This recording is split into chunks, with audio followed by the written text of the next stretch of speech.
This is Hannibal here from thehannibaltv.com.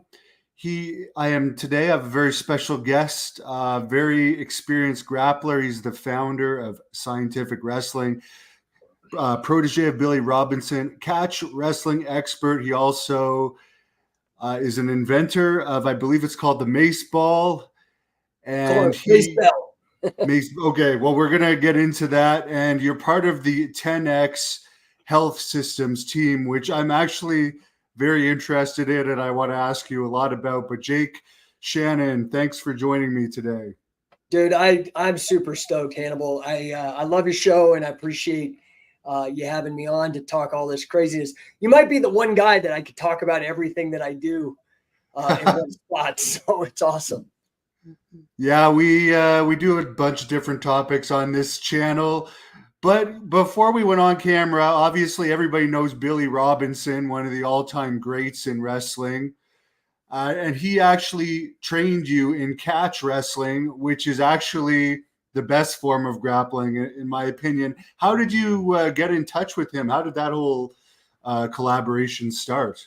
Well, it's interesting because it's all networking, right? So it's I'll try to do this in the quickest way I can. I was actually mentoring with another super legend by the name of Carl Gotch. So Carl Gotch, is kind of the founding father of MMA. If you really know have some grappling literacy behind you. Well, I was mentoring with him because I'm obsessed with this sport of catch as catch can, and Josh Barnett. I had actually wanted to meet Billy more than Carl, even because when I saw Sakuraba do what he did, I was like, oh my God, dude, I need to figure out what this guy is doing. It's so amazing. Because I knew it wasn't amateur wrestling. I knew it was wrestling. It wasn't jiu-jitsu, but I was like, what is this? So I did some homework, found out about catch, found out he learned from Billy Robinson.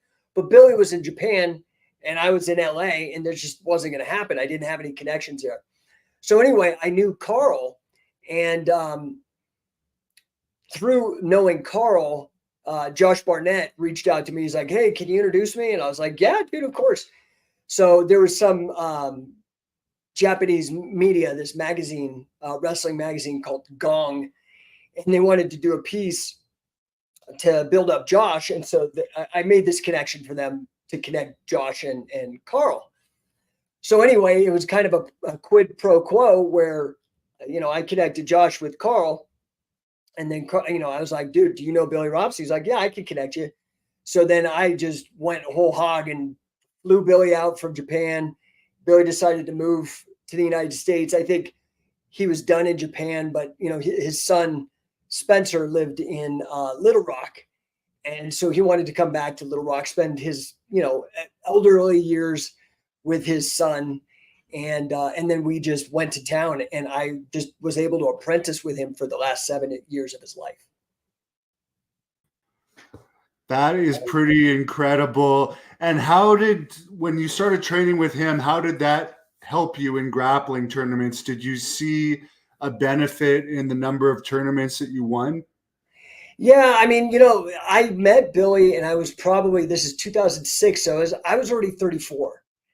And so I've had a couple catastrophic injuries.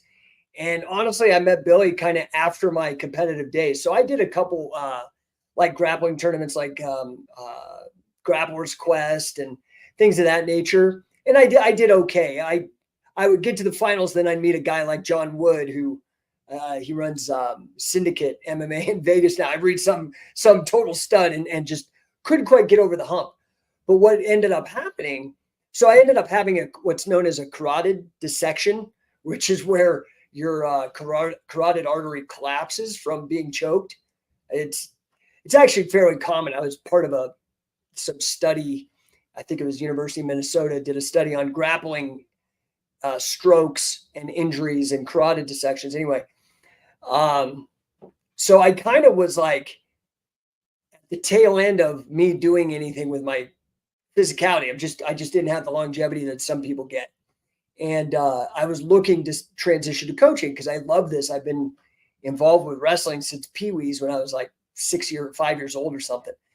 So when I got with Billy, I looked at it as an opportunity to not apprentice to be an athlete, but to apprentice to be a coach. Because at this point, I was starting to realize, like, dude, I've got one carotid. I don't know.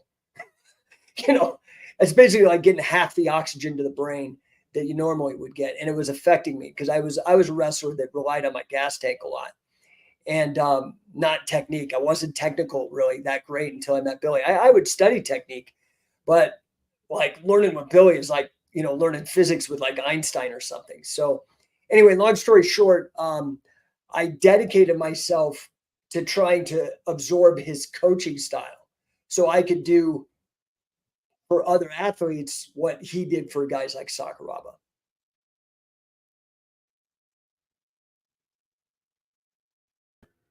And I did just get a new computer today, so sorry for the delay. I'm just That's figuring it cool. all out. But that's pretty cool. Now, Billy is known for being a bit of a wild guy. I mean, he's had backstage fights and everything. And I know Davey Boy Smith Jr. always used to tell me that when a waitress would say, "Is there anything else?" he would say, "Yes, your number," and Yeah. stuff like that. Do you have any stories you could share about Billy, like the quirky Well, side so of it's him? kind of famous. I actually have it tattooed on my arm. If you can see that where it says "Do it again," and then it has like Billy's signature there. I It was Harry Davy Boy Smith Jr. who was coming to some of the camps that we were holding to train, and you know, Billy was famous for being, I wouldn't call it a perfectionist, but it's kind of like being a perfectionist. And you had to get it right. He was a demanding coach because he wanted the best out of you, but a lot of people would break you. So Harry was one of the first guys where we were like, dude, poor Harry, man. He had to do this one move over and over. And Billy just kept saying, do it again, do it again. But to that point, what the story that Harry was saying to you, Davy Boy Smith Jr., um, is that Billy was so charming. Do you know? Like, so he'd ask for he'd ask for these girls' numbers, right, in kind of an offhand, flirting way, but it didn't come off like a creepy. It came off like just super cool. The girls were always flattered. He's this old crotchety dude or whatever. But Billy was a real special character, but he did not suffer fools lightly at all. Even if he liked you, he was hard on you. And if he didn't like you, I mean, he would abuse you, like abuse you. He did not give a shit. I'd seen it. I've seen him make people cry. And it was hard because here I am apprenticing him and basically setting up these tours for us to go around so I could spend as much time learning with him. And I mean, he's hitting people with his cane, calling them assholes. Something, Billy, this is really hard for me to sell because you're like abusing these people. But he was one of a kind. You won't find um, a better coach. He was truly legendary. Is there any stories he told you about certain wrestlers that he didn't like? Because I heard one story of Archie the Stomper Goldie. He tried something with him and he just left the ring and left the territory for a while after. He was so pissed off. Billy wasn't one to talk a lot of shit. He just didn't. He just was, he just was that guy. He didn't give a shit. He'd roll in, he'd do what he want. I know some guys when he got older, he went through a rough patch when he started having injuries and a lot of that tough guy stuff that he was doing kind of I think came back to haunt him a little bit. Um, so he didn't talk a lot of trash, honestly, about guys. But if you asked him his opinion, he'd be like, "Oh, yeah, that guy was nobody or anything." He really to be real. If you didn't know how to really wrestle, he just didn't have much respect for you. Interesting. Did he talk much about Vern Gagne? Because it seemed like Vern really loved him. Oh yeah, he and Vern got along really well. Billy's spent a lot of time with Greg Gagne as well. Helping train Greg, and Billy ran the camps, so you could see this old footage of like Olympian Chris Taylor when he was transitioning to pro wrestling. He went and worked for the AWA, and Billy was running the camp, and guys like Sergeant Slaughter, Ric Flair, like Billy trained like a lot of legendary people, and not just Sakuraba. Like again, like Ric Flair has all kinds of great stories about about how brutal Billy would be, and the kind of physical conditioning, and kind of that standard Carl Gotch, Billy Robinson, Hindu squats, ridiculous like conditioning stuff that really you only did see with like a Dan Gable or Olympic level athletes. But these guys were, they're just cut from a different cloth. Technically, he should have some sort of trainer's award because one of the greatest training classes ever was that class he taught where the Iron Sheik was there, Ken Patera, Yeah. Jim Brunzell, Bob Bruggers, and Greg Gagne. And other than Bob Bruggers, they were all superstars. Yeah, unbelievable. And the other thing is, if you've watched that old movie from the 70s called The Wrestler, it has Ed Asner in it. Yeah. Dude, that's a great film. Like, it obviously, I don't think, I couldn't show it to my wife or kids. They'd probably be like, this is awful. But like, for somebody who's into pro wrestling and into kind of that more shoot style, it's got so much great footage. There's so much great footage of him and Gagne and these other Nick Bockwinkel, all these really, really good, strong matches, and it's preserved on film. And this was, you have to understand, like back in the day, Billy would tell me these stories. He was making so much money. He was like The Rock, because he was he was like one of the first guys to do a movie as a wrestler and be like the main guy in it. He was doing something like, I think he was making like at one time like $50,000 a week traveling and making. I mean, that's like an obscene amount of money today. You can only imagine when the purchasing power in the 70s was. It was like a rock star kind of thing. Yeah, that's not a good movie for a first date, anyone out there, but for people like us, we might like it. Yeah, that's fair. And Ric Flair has a cameo in it. They ask him to pass the rolls or something when they're eating at the. I don't think anybody would recognize him because he's so fat in that. It's before. I think it was before the plane crash, and he really tidied up his look. Yeah, he was. I think it was filmed during the time where they were legitimately training him, because at one point they show the training session, which is pretty damn cool. Yeah, I mean, really, if you're into wrestling and you're into shoot style and you're into catch wrestling, honestly, I'd highly recommend it. So there's a lot of great footage. It's pretty cool. What I did is I cut a bunch of the action sequences out, and I just put the actual. I cut out all the exposition and the dialogue, all that shit, and I just put the wrestling together, and I put that as like an Easter egg in this old instructional DVD that we did called War Catch Wrestling. War was his initials. I just thought it was clever. William Alfred Robinson. And then like as an Easter egg in the DVD menu, nobody does DVDs anymore, but in the menu, you could hit it if you knew where it was, and they had all this cool footage of him wrestling. Plus, I gotta say, superstar Billy Graham even does a promo in it, so it's pretty cool. And Dusty Rhodes is in it, so wrestling fans of the old school would love it. Now let's talk about I guess it's called the Mace Bell that you've invented. And when I saw it, all I could think of is this is the perfect weapon for an intruder. And you said you actually have used it. Yeah, well, I'll tell you a story. So let me tell you first. So, okay. Everybody's heard of kettlebell at this point, right? Remember the Dragon Door and how hot that was like in the early 2000s, and Pavel Tsatsouline, and like it was trendy, dude. And he was selling these like kettlebell certifications back then for like $4,000, like mind blowing. It was so hot and trendy. Well, I just know I had a kettlebell, but I wasn't like obsessed with it. But I was like, yeah, okay, I'll do this. This is kind of cool. Well, this was 2004. I was very lucky to start mentoring with Carl Gotch. And if anybody's interested, I was fortunate. I didn't get them all, but I got maybe 10 hours of hundreds of hours, but I got good 10 hours or more of conversations with me and Carl. So you can listen in. If you go to carlgotch.com, Karl Gotch, GOTCH.com, I put them up for free. You just listen to them. You might find them interesting. Again, it's a very niche thing. But anyway, I was just obsessed trying to figure out how I could bring this incredible thing, catch can back, because it was dead. When I started Scientific Wrestling, my company, in 2003, it was dead. There was like a couple kind of cheesy charlatans trying to hustle people out of money on it, and but that was it. It was nobody competing it, nobody teaching it. It was dead. And I was like, dude, this shit is cool, man. This Sakuraba thing, like, I need this.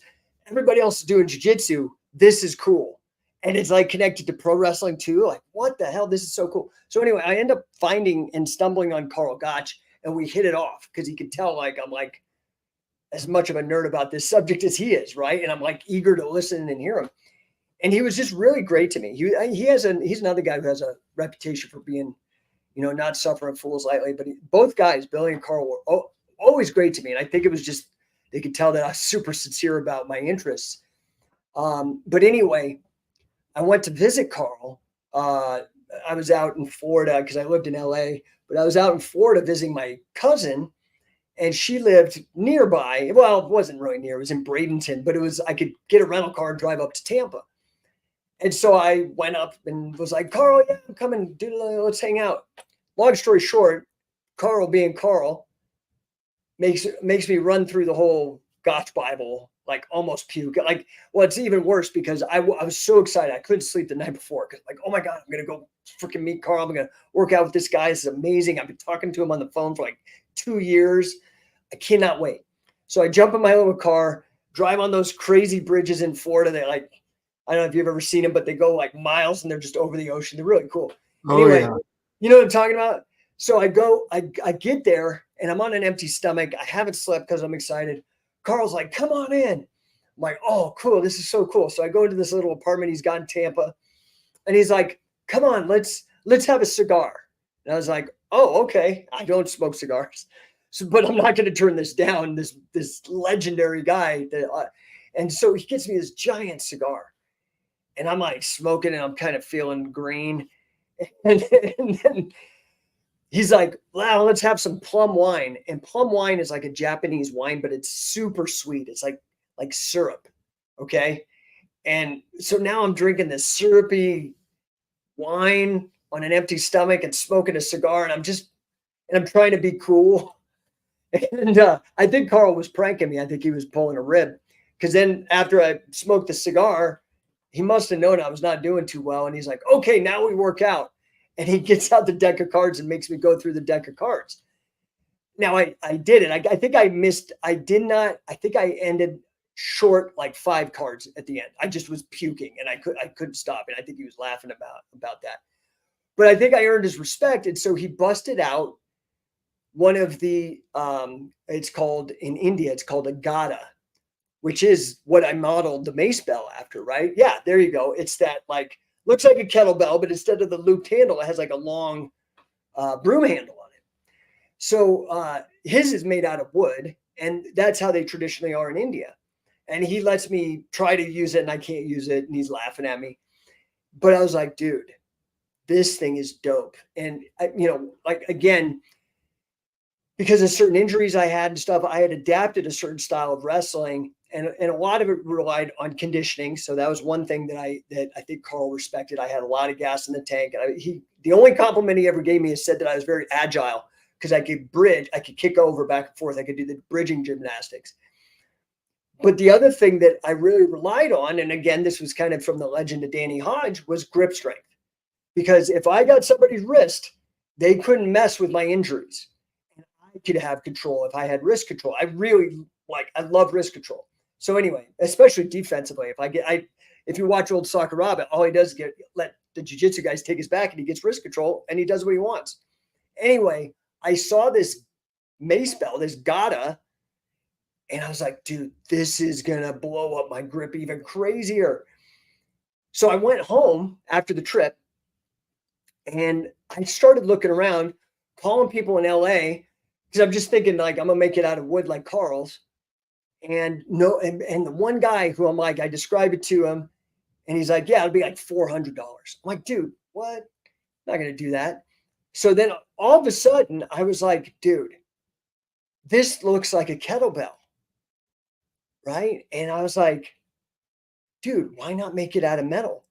And why should I pay for this custom thing? Let me go pitch this because I've always been an entrepreneur.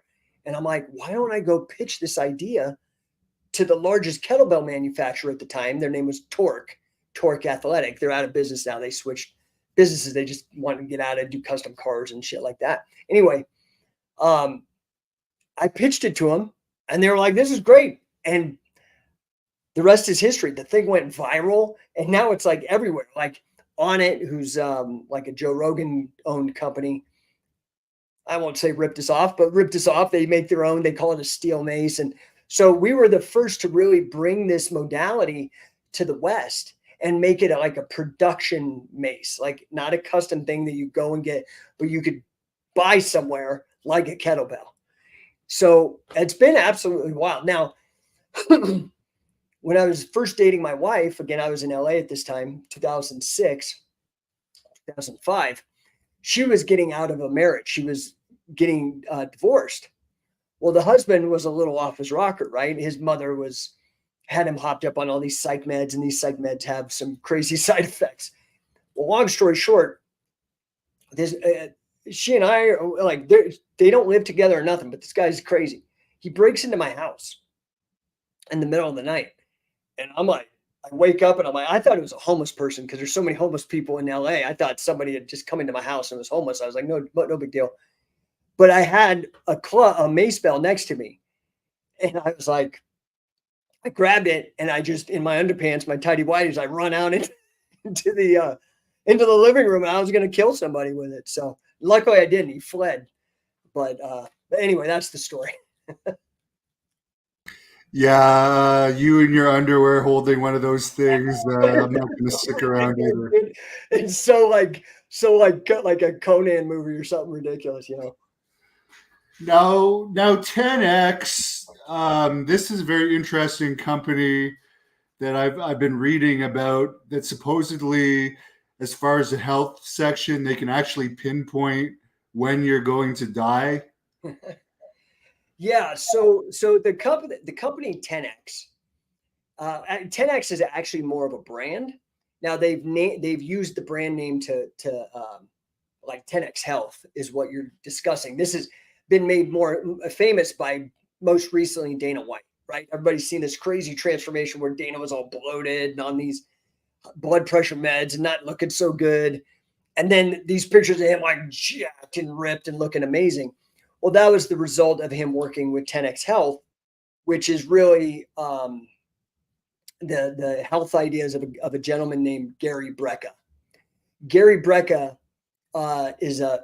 he calls himself a human biologist. This guy has like a photographic memory. Very, very, very smart guy who's obsessed with human biology. And he was making a lot of money working for life insurance companies because they could take a swab, like a genetic test, and determine within like a month of when you would die based on these genetic markers.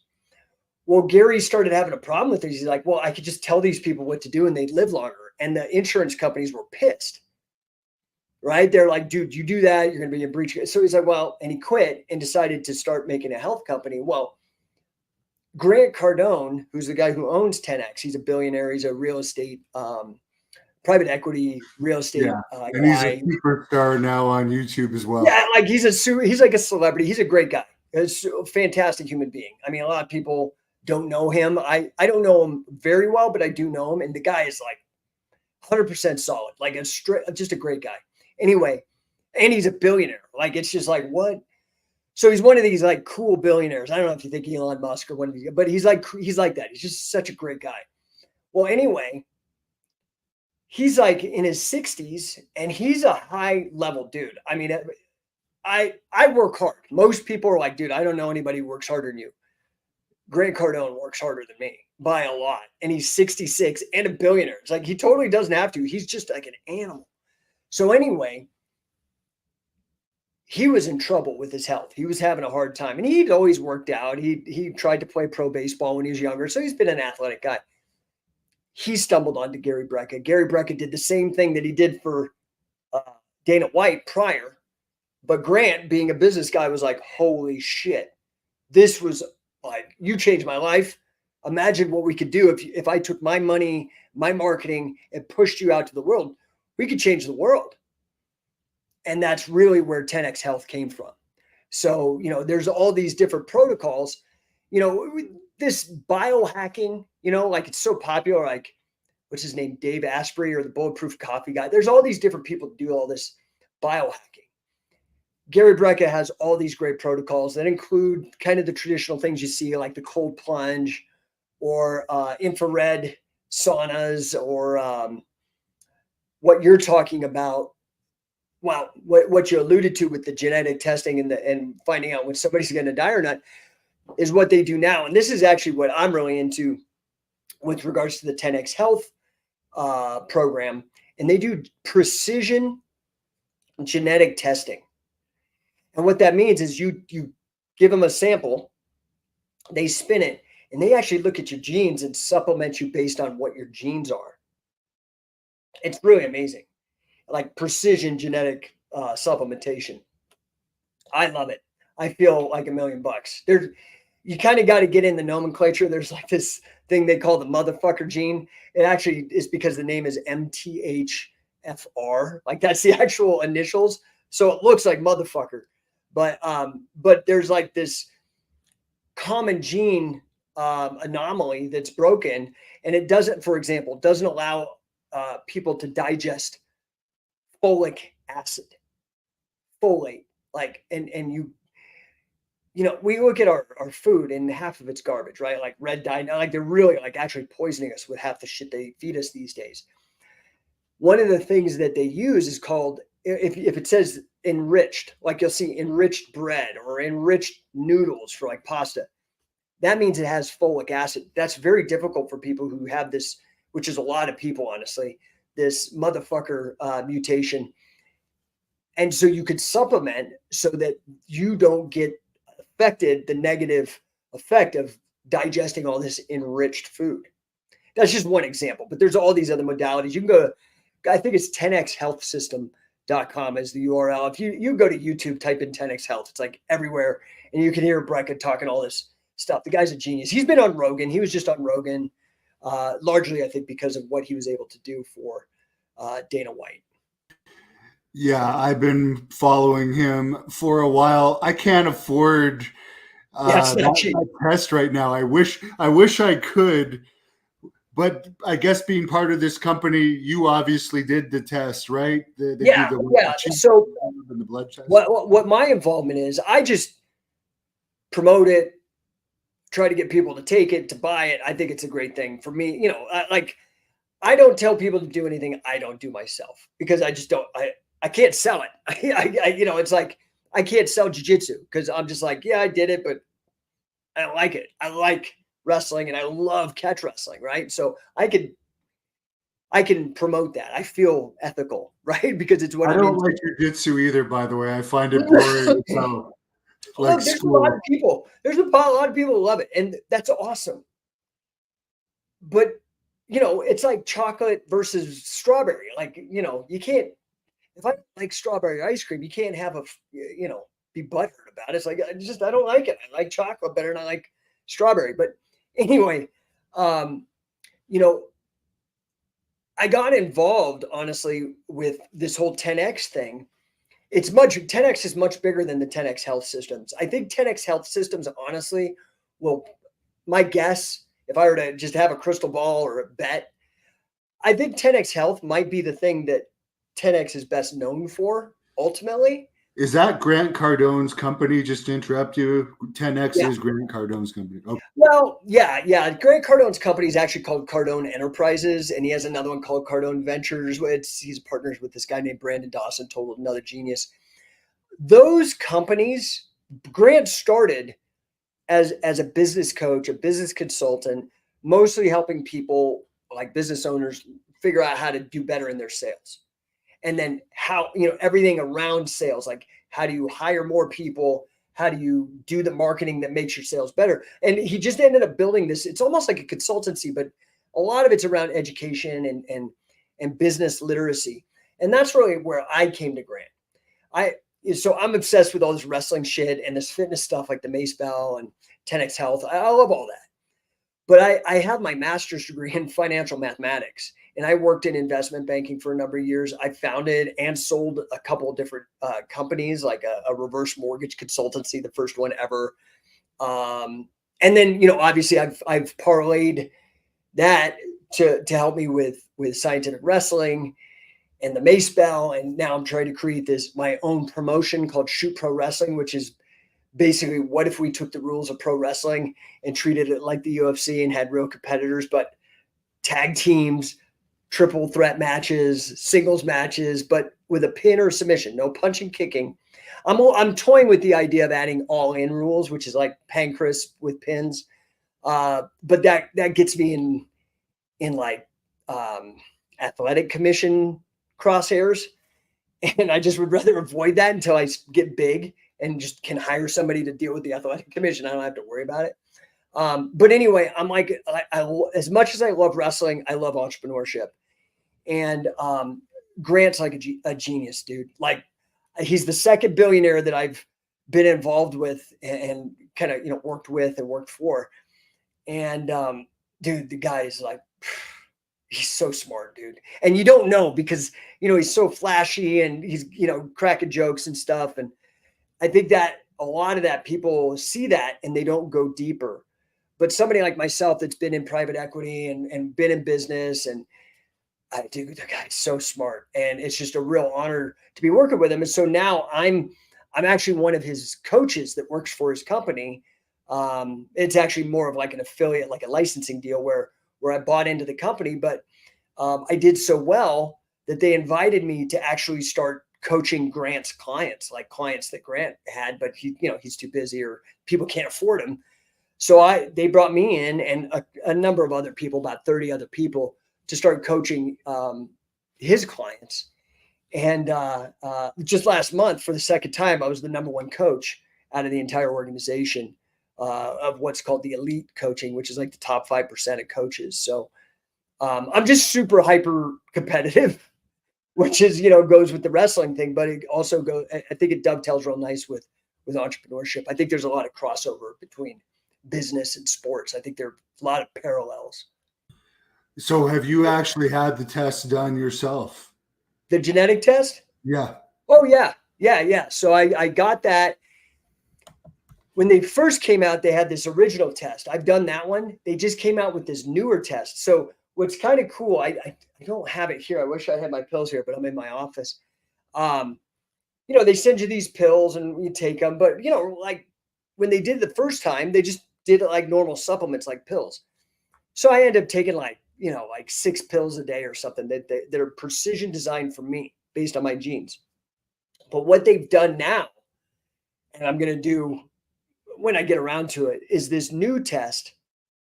And they basically give you, it's a new test that's even more detailed, gets deeper into your genes, but they give you one packet and you basically rip the packet and it even has your name on it. It says specifically made for Hannibal or whatever. And you rip the packet, you pour it in your drink, and you can just drink it. So you don't even have to take pills. This company is mind blowing, dude. You're right. It's expensive, but remember what they're trying to do is, let's just be real, dude. The medical system is fucking broke. The medical system is broke. And it's worse here in Canada. Oh, dude. Well, you guys got socialized medicine, so it's just a problem. Again, because I'm like, mathematically inclined, I actually look at real risks. I don't look at what the news tells me to be scared of. I go look at actually what the real risks are. Okay. Like, people want you to be scared of crime and all this shit. Violent crimes are at the lowest rate they've been in like 40 years. Okay. It's still a risk. The number one leading cause of death is medical institutions. It's called iatrogenic harm. You can Google it. IATROGENIC, iatrogenic harm. And it's death by doctor. And it's medical malfeasance, medical malpractice, ADRs, which are adverse drug reactions. If you add in adverse drug reactions, medical malfeasance, medical malpractice, number one leading cause of death of Americans. And that's not some Alex Jones conspiracy site. That's the Journal of the American Medical Association, the largest read peer-reviewed scientific journal on the planet. So what they're trying to do, I think, is take this more serious preventative approach to people's health by using things like genetic testing, red light therapy, PMF mats, all the different things that you can do, cold plunges, these things that dietary changes, things that can make drastic changes with people, and you don't have to get all jacked up on pharmaceutical drugs or surgeries or all this shit that they're always trying to sell that really doesn't help, honestly, and puts you at bigger risk. Yeah, I'm not saying it's not worth it, because it's clear that that they actually do research into what you need to get fixed. But for you yourself, if would you mind saying like what they found that you needed help with? Yeah, I don't remember. No, dude, I'm fucking jacked. I'm just jacked. I'm like, I had cancer when I was 15. I almost died of a blood clot before COVID, like before it was cool. Like I had this massive blood clot and almost died of that. I've had the carotid dissection. I've broken my neck. I mean, like I'm definitely a 9 lives cat. You know what I mean? So I've been put through the ringer. I'm up there too. Trust me. I've already stamped my 9 lives card. Yeah, right. So and it's interesting because I know when we were talking, we've talked before, we know each other, but you reached out and you're like, tell me about this 10x health. And I know because you've had your own freaking bullshit health stuff that you've had to figure out. At a certain level, when you get really deep into it, you realize these doctors are fucking full of shit a lot of times, and you have to take the responsibility yourself because you're like, dude, you're crazy. I'm not listening to this shit. That's nuts. And so you have to take it on yourself to start studying it. Now, in my case, the genetic test was interesting because I learned a couple things. I'm definitely one of those motherfucker people. I also, which is interesting and fits with the blood clot, I have some sort of vascular genetic thing where I'm predisposed to get blood clots. What I found out, this happened to Harry Smith as well, by the way. I found out after the fact, I got this massive blood clot when I was going over to the UK to coach. So I was going over to the UK. Prior to lockdowns, I went out every year and I would do a tour around the UK, like Johnny Appleseed of Catch Wrestling, trying to get that country to get it going again. And now it's kind of, I think the guys in Wigan have kind of, the spark has caught fire up there. So hopefully it keeps going. But anyway, I went over to the UK with my buddy Sam Cresson, who would help me when we go over there and teach. This is a guy who's a 3rd degree Chris Howder black belt, really spent a lot of time with me and Billy, a great guy too. Anyway, we land after the flight and crash because it's like the time zone difference or whatever. So I crash. I woke up and my entire arm was like swollen, like ridiculous, like a balloon. And so, but I was there for like 3 weeks. I had no idea that I had a massive blood clot. And I continued to coach. I ran like three camps, did like 2 or 3 seminars, hiked all around the city of York, which has got this giant wall. You could it's like miles. Walked, like toured on foot, London, did all this physical shit. I get back home and the doctor's like, holy shit, how are you not dead? I'm like, I don't know, just lucky.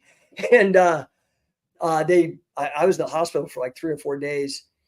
But in addition, I also found like, I was always like, I never looked like a bodybuilder. I never had like the pro wrestler look or the pro athlete look. I've always been lanky and kind of awkward and stuff. I'm like I'm like a funk wrestler. My other big coach in my life, besides Billy, was Wade Chalice, who's the Guinness record holder for the most wins and pins in all of wrestling. 5 combat sport All-American, right? He got judo, sambo, freestyle, folk style, Greco-Roman, like just a genius in grappling.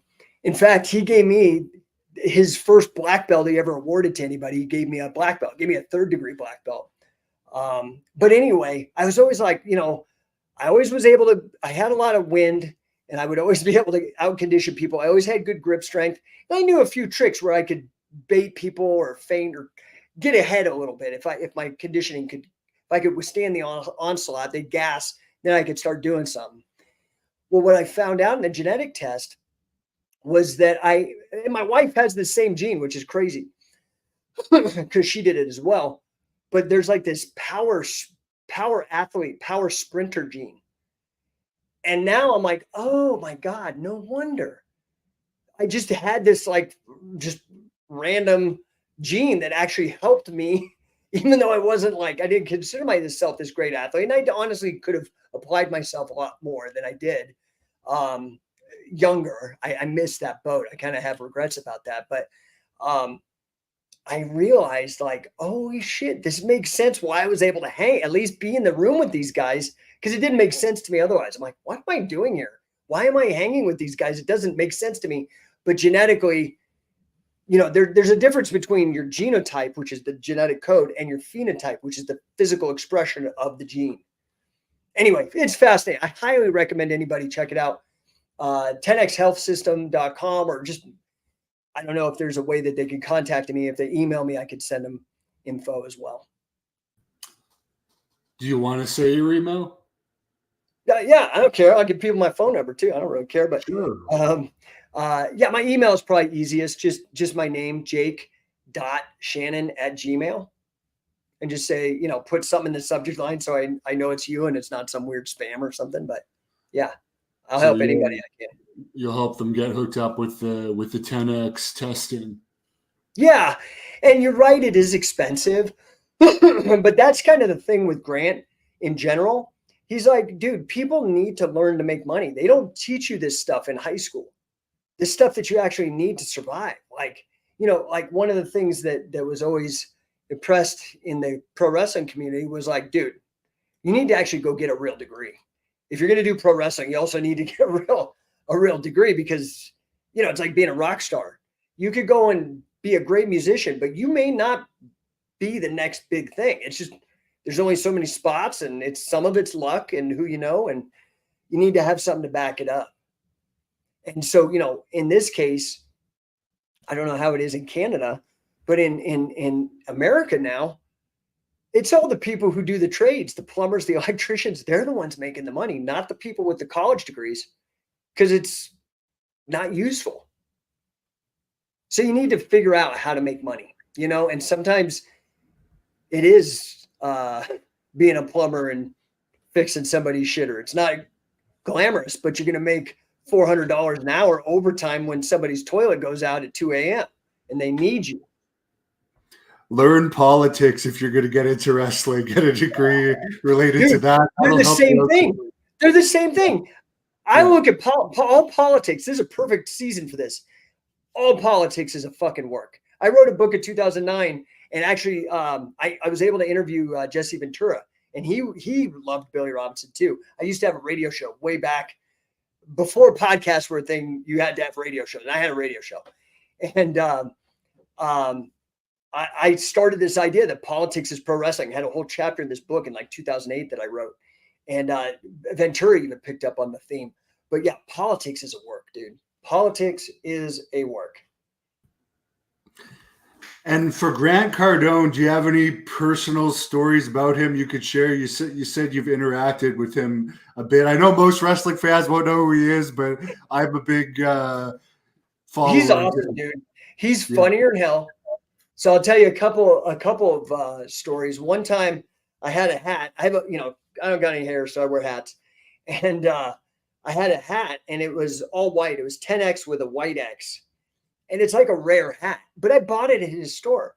And I'm talking to him, and he just looks at me and he's like, "Did you bootleg my hat? Did you make this? And is this not licensed?" I'm like, "Grant, this is your hat. I bought it from you."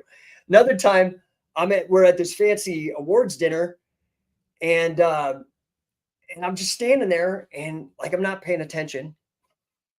I'm looking at my phone, and he comes up and he like flicks me in the ear.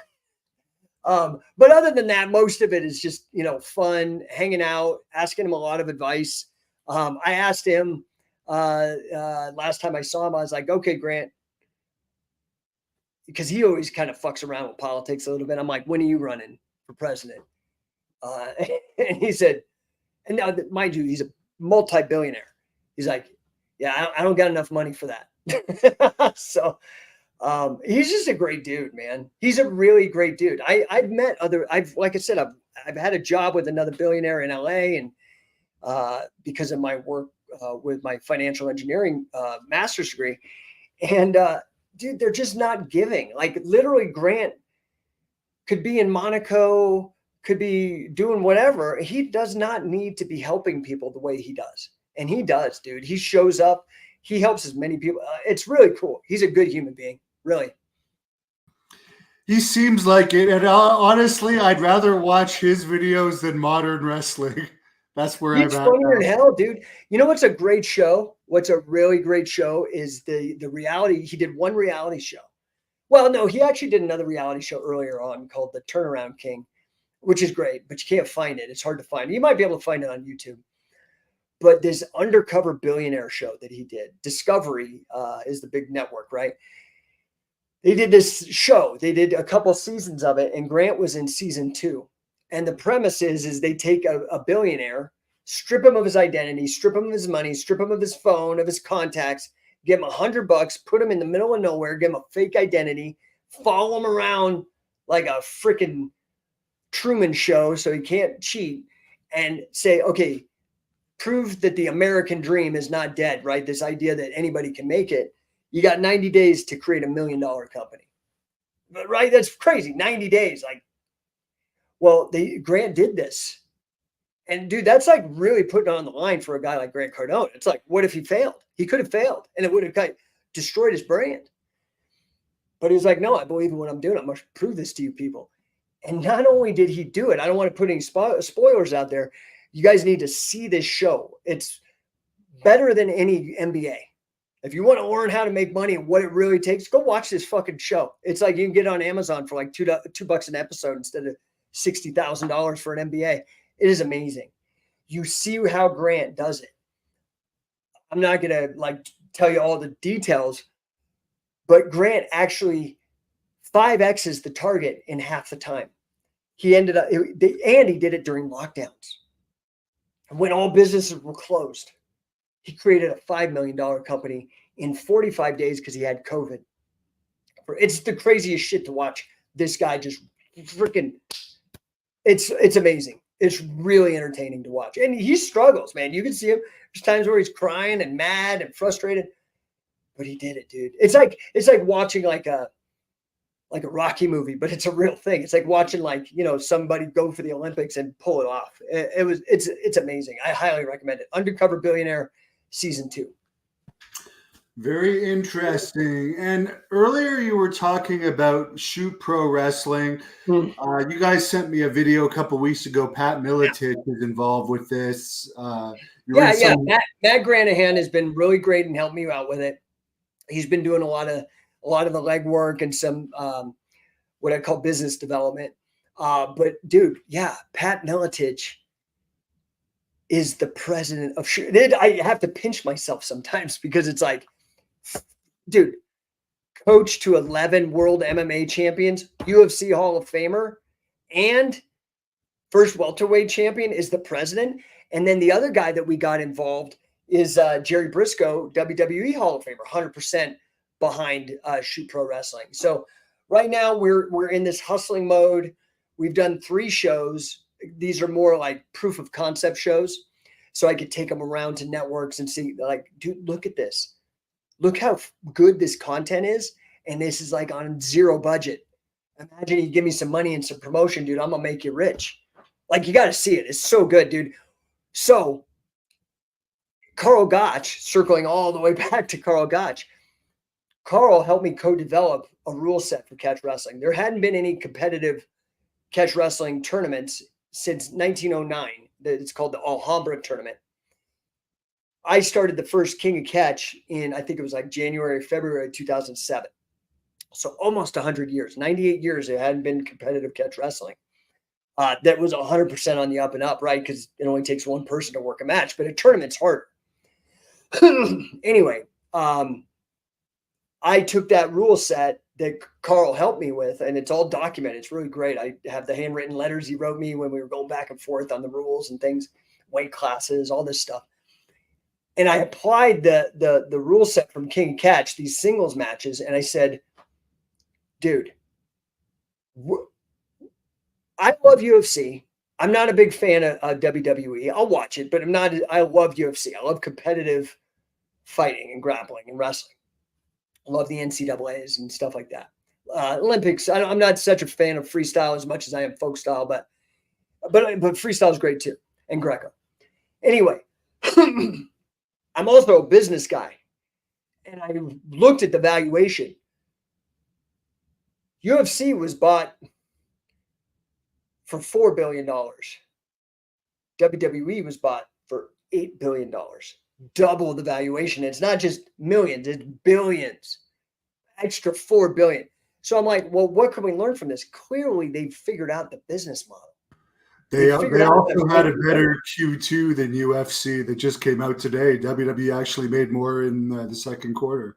Dude, they always do, bro. Like, the problem is what WWE has figured out, and that I'm leveraging with Shoot Pro, is the true limitation of UFC. UFC is promoted by a boxing promoter. That's what Dana White ultimately is. His school of thought is boxing. Because of that, it's the same match over and over and over. Yeah, maybe you get a couple extra rounds and longer rounds on championship matches, but it is the same match over and over and over. And I started looking, like, I loved Pride. Pride is way better than UFC. Always will be. But Pride now was MMA promoted like pro wrestling because it came up out of the UWF line of promoters, like Takada and these guys, right? I started thinking about it. I'm like, well, the real advantage that UFC has, that WWE has over UFC, is that it can be presented as a variety show. There could be, in pro wrestling, there's tag teams, three-man single, three-way single-man tag, which is a triple threat, or what we call a triple shoot, which we've held, competitive triple shoot matches, singles matches. Now, WWE could even go crazier with hardcore matches, table ladders and chairs, all this shit, bra panty matches, whatever, right? So, but they figured out that it's a variety show. And so I started thinking, I'm like, dude, we can do a lot of this stuff with Shoot. We could do this competitively. Pro wrestling's been around in the public consciousness. It is the longest running television show in history. It's been on TV since TV started in the 50s. It is part of the iconography of the West. Why can't we make this competitive? It's never been done before. It's the craziest thing. Like, not since Frank Gotch, Tom Jenkins, Hackett Schmidt. I can't believe nobody else has thought of this. It blows my mind.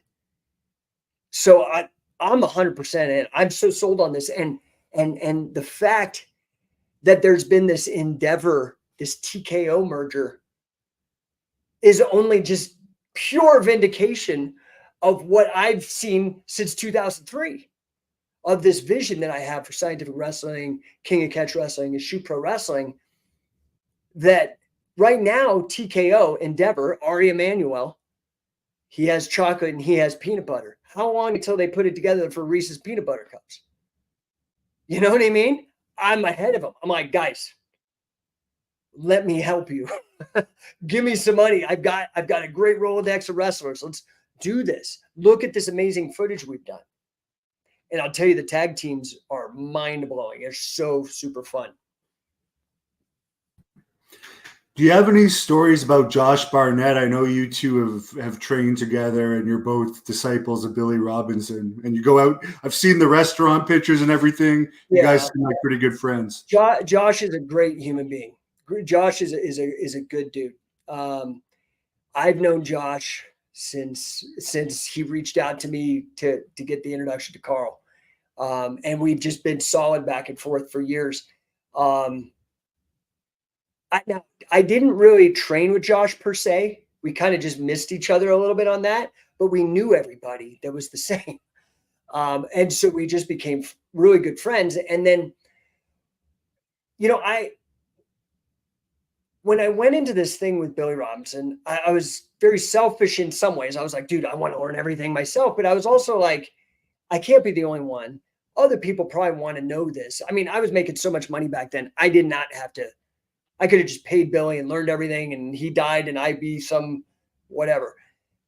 But I wanted it to spread and be big. I wanted it to be bigger than jiu-jitsu. And so I built a lot of what I did around Billy for 7 years. Scientific wrestling was really built a lot around Billy. Now I had already been working with Wade Chalice. Again, this guy who's down in Florida, Clarion wrestler, Guinness record holder, beaten everybody, beaten Lee Kemp, beaten just a stud, right? Anyway, Guinness record holder. I'd already been wrestling with him for a while, but when Billy came around, I was like, oh shit. Wade is great with folk style, funk. He invented funk, basically funk wrestling, like you see with Ben Askren and stuff. Wade invented it. But when Billy came around, I was like, dude, I got a special opportunity. I dropped everything and did everything with Billy. But when Billy died, Billy ended up being like family to me, honestly. And it was hard. It was really depressing for me when he died. And when he died was also when I was learning about my own carotid dissections and I was having to hang my boots up. And it was a difficult time. I think I was having strokes. Well, I know I was having strokes and it was just a fucked up time for me. And I almost just let scientific wrestling die. I was like, this is too hurtful. I don't want to deal with this shit. It's like not fun. And some of my friends, one of them being a guy I mentioned earlier, Sam Crescent, and another one being my wife. My wife was like, dude, if you drop this, Billy would be pissed. He would be fucking pissed. And I was like, okay, you're right. But I still didn't really, I didn't have it, dude. It just took, between me fucking stroking out, and then me not being able to wrestle. I mean, I don't know if you went through this. You're how old are you now, Hannibal? 41. And yes, I'm dealing with my career being over too. I know what it's like. It's depressing, dude. I'm just gonna be fucking real. It's really depressing when a lot of your identity is wrapped up in this shit. And so, and I wasn't even that great, but I just loved it so much when I had to give it up. it was lame. So anyway, during that time, Wade, who is another guy who's like my uncle, like family, and Josh, very good friend, kind of picked up the mantle for me when Billy dropped off and I didn't want to do anything. And I just kept the company running and just booked those two guys. And they went around and it just allowed me to fucking get my head on straight. And so, Josh was very instrumental, very helpful. Josh has been really helpful. He's been nothing but solid as a human being. And now, because I'm doing a lot of this stuff myself now, and I'm back and I'm feeling excited and I'm wanting to do things. I don't do as much with Josh, but Josh is just a great dude. Eric Paulson is a great guy. I've got so many really great friends in this space. Just good human beings, Back when I was doing grappling tournaments, and I did have some success about 12 or 13 years ago, won a bunch of championships. I was watching your and Eric Paulson's videos on YouTube. And I actually would use your neck cranks and so forth in matches. And I really found that they worked well for me because they were more second nature as an amateur wrestler. Yeah, like the jiu-jitsu setups, the thing that makes me so mad as a coach now is I feel this like this kind of like burning need to stop the amateur wrestlers when they're done with college going to the jiu-jitsu club. I'm like, no, dude, don't unlearn all this shit. Don't start laying on your back, dude. I can help you with all the submissions from all the positions you're already good at. I could show you how to turn Nelsons into Darces. I could show you how to, or neck cranks. I could show you how to turn cradles into leg locks, arm locks, neck cranks. I could show you how to do all this stuff, dude. do not go this other route, but I sometimes I don't have a big enough bullhorn. Jiu-jitsu is so huge. It's so huge. It blows my mind. It's great. I don't begrudge them. It's just, I'm like, guys, try chocolate ice cream. It's better. I don't know. Yeah, particularly if you're an amateur wrestler first. But just for the fans watching that might not be familiar with you, your stuff does work. I know that firsthand, and I wouldn't say that if it didn't. No, I appreciate that. You're one hell of a stud, dude. You had a great career.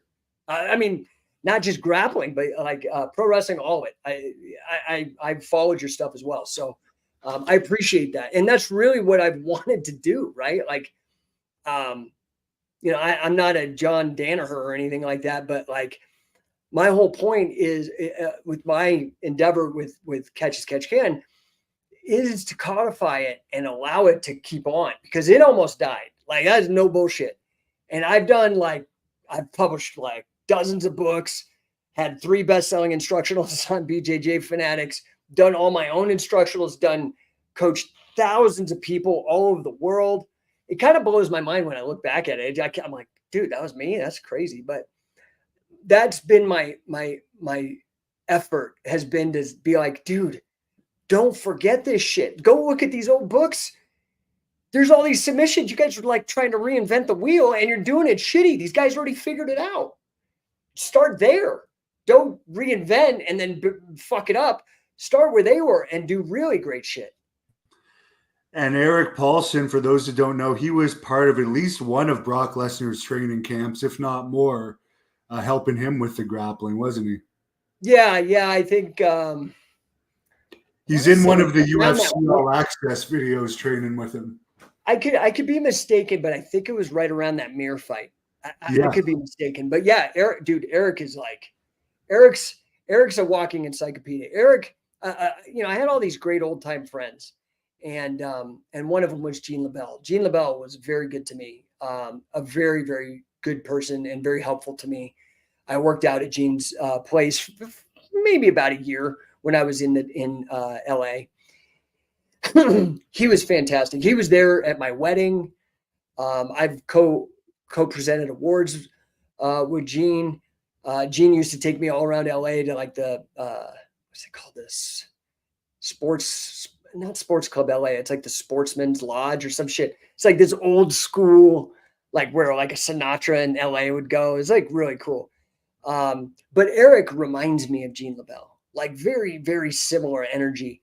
And Eric's an interesting guy. He's kind of like, he's a little strange. Like he has esoteric, let me say esoteric, like not the common way of thinking. But dude, that guy's an encyclopedia. He could tell you anything about everything with regards to combat sports, like Savate and, French kickboxing or Muay Thai or Jiu-Jitsu. Like he's a Machado black belt, I think. Like he's a walking encyclopedia, Eric. Now, when you were training with Gene LaBelle, was Ronda Rousey around? No, but I have a Ronda Rousey story. Okay. I'm also friends with a guy named Mark Schultz. He's the guy where this Foxcatcher movie came out. He was the Olympic gold medalist who had a brother who was killed by John DuPont, all this awful stuff. And Mark is another just amazing human being. Well, anyway, Mark was a friend of mine. Is still a friend of mine. I don't talk to him as much anymore. But back in the day when I was more active, I was trying to learn from Mark as well as much as possible. And Mark, because I was living in Santa Monica in LA, like Venice Beach is where I was living. Mark helped me get my first catch wrestling club. And it was at the Santa Monica High School wrestling gym with a guy named Mark Black. Mark Black was a high school teacher there. Amazing human being. Let me run my catch wrestling club out of the folk style club at Santa Monica High School for years. This is the high school that Ronda Rousey went to, was Santa Monica High School. And she was a high school student when I was there. And everybody was telling her to come to my catch wrestling class because it was at the school. It was like convenient. But her mother refused because it wasn't judo. She's like, no, it's not judo. You cannot go. So almost coached Ronda Rousey at Santa Monica High School, but got the kibosh on it. But she did good training with literally the legend Gene LaBelle, which is like, how can you beat that, dude? Like, oh my God. And speaking of medical care, the best hospital I ever went to was in Santa Monica. It had valet parking. Yeah. Yeah. My daughter was born there. That's where Tom Cruise's daughter, Siri, or whatever her name is, was born. Suri was born there too. My daughter was born at, I think it's St. John's, I want to say. But yeah, great Yeah, hospital. it was actually a pleasure to get treated there. Luckily, I had insurance, but Yeah. it I mean, wasn't a it's like big. a Hollywood hospital. You know, I mean, it's like Santa Monica is kind of a nicer part of LA because it's close to the ocean, you know? What do you? And I won't go on too much longer, but how was living in LA overall?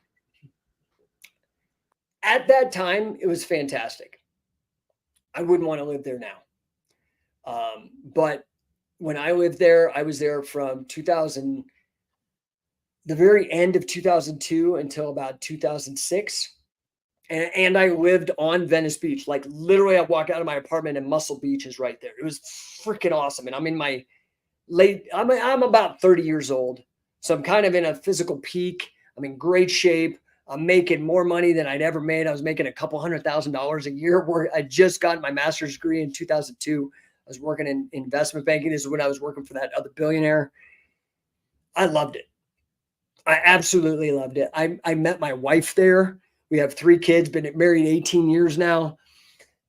That's where I started my coaching of catch wrestling. It's where I had Billy Robinson for the first time. It's where I held the first King of Catch, was at the Santa Monica High School Wrestling Gym. Um, I loved it. LA was crucial for me. Now, would I want to live there now? No. LA has jumped the shark. It's sad. And again, it's politics. The homeless is bad. The economy is crap. They didn't let people out of lockdowns. Like it was stupid, dude. It was stupid. I would probably be in jail because I'd be fighting people over dumb laws in California because they're just so socialist. You can't do nothing anymore. But like I said, at a certain time in my life, it was the greatest thing I ever did was living there. And I lived in San Francisco, Colorado, lived in Salt Lake City for a while. That was a bizarre place to live. But LA by far was the best. But I'm in Denver now, and I'm actually I love Denver right now for where I'm at with kids and running businesses and doing stuff like that. My folks, I'm blessed, are still alive. They're in their 80s, and so I'm able to be here. I've got my kids living with me. I got my wife. I got great. I just gotta, I'm very blessed. So, but LA, dude, back in the day was like epic.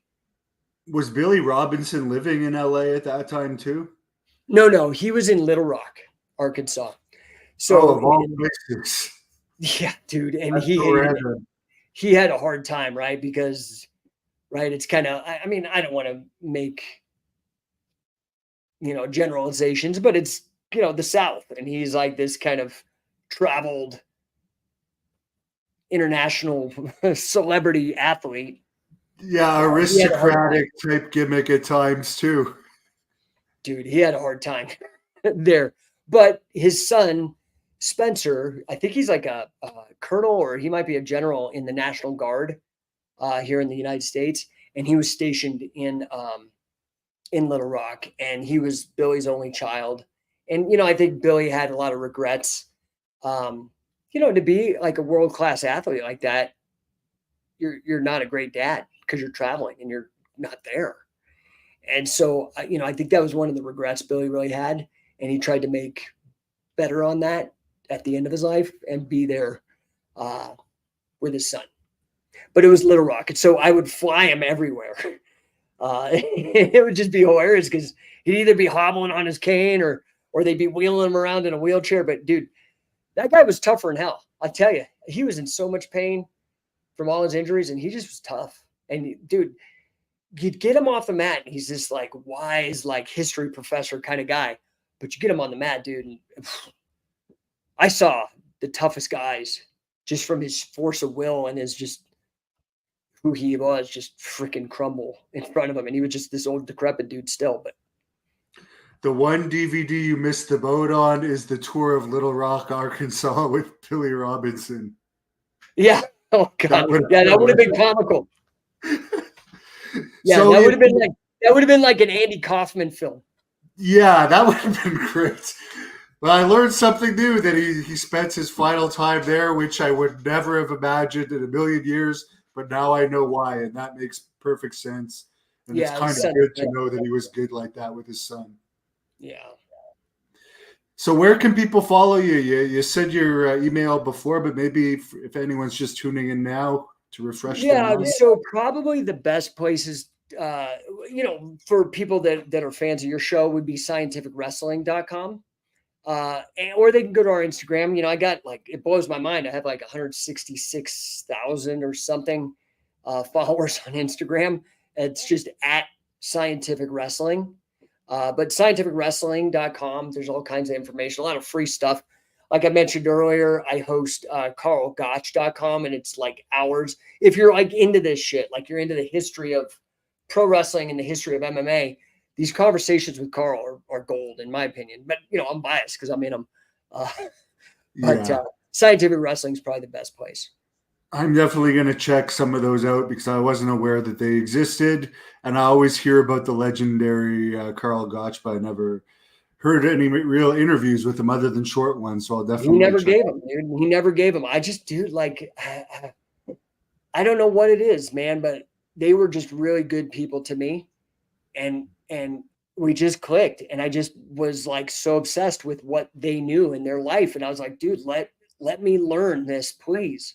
Let me help with your legacy, and they did. And I just very blessed.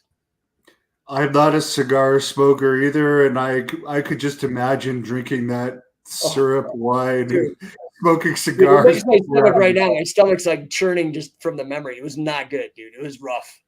It's so funny, but it seems very fitting. Yeah, I think it was a rip. Now that I think back, I'm like, dude, he was totally doing a dick move, like messing with me. But I was too stupid and excited and eager to even pick up on it back then. Well, I appreciate you taking the time to speak with us and giving us all that information. I'll let you close this off with whatever you want to say to the fans. Oh man, I just really appreciate the hell out of you, Hannibal. You're great. I appreciate you doing this. I'm like so stoked that you've had so much success because you like a lot of the stuff that I like. So um, I'm just real honored to be here, and thank you so much for spending so much time with me. And yeah, like honestly, Catch as Catch Can is the greatest, most impactful, and I can prove that quantitatively. I can quantify it. I'm a mathematician. I was a professional statistician. Don't even get me started. But Catch as Catch Can, Olympic wrestling, which is all over TV right now. Think of all the athletes, fans, coaches, and promoters that have been involved with freestyle wrestling, which is amateur catch as catch can, which is its first name in the first Olympics it appeared in 1904. Think of all the athletes involved with freestyle worldwide in the last 120 years or whatever. Fans, all that. That's just one derivative of catch wrestling. Professional wrestling, top 10 YouTube channel, WWE. Think of the number of fans. Okay. Pro wrestling is a theatrical representation of catch wrestling. The rules of pro wrestling are catch wrestling, like the straight singles matches. NCAA wrestling in American, collegiate, scholastic wrestling here in the States, again, was called amateur catch as catch can. This one's going to rub people raw, but Brazilian Jiu-Jitsu was a response to catch wrestling. Count Coma was the pro wrestling name of Maeda, who is the guy who taught the Brazilians jiu-jitsu when he emigrated from Japan to Brazil. But he learned his style that he taught to the Gracies in response to him going into these catch wrestling tournaments and having to go through the ringer with these catch wrestlers and how to be offensive off of his back because they would just stick him. So Brazilian jiu-jitsu, MMA. People want to say it was the Gracies. Well, I'm sorry. Pancras held their first match a month prior. And if that's not good enough for you, you can go look at Shuto, which is an organization that Eric Paulson even wrestled for or fought in. Shuto, which was Tiger Mask, Satoru Sayama, who was a Karl Gotch acolyte. was happening in the 80s, dude, or like the early 90s or whatever Shudo started, way before the UFC. And then you can even look at the Muhammad Ali mixed match with Inoki. Karl Gotch was in his corner. Look at Gene LaBelle, had the first mixed match against the boxer Milo Savage in Salt Lake City. And Gene considers himself a catch wrestler. So, you know, it is so massively impactful. It's bigger than soccer, but nobody knows it.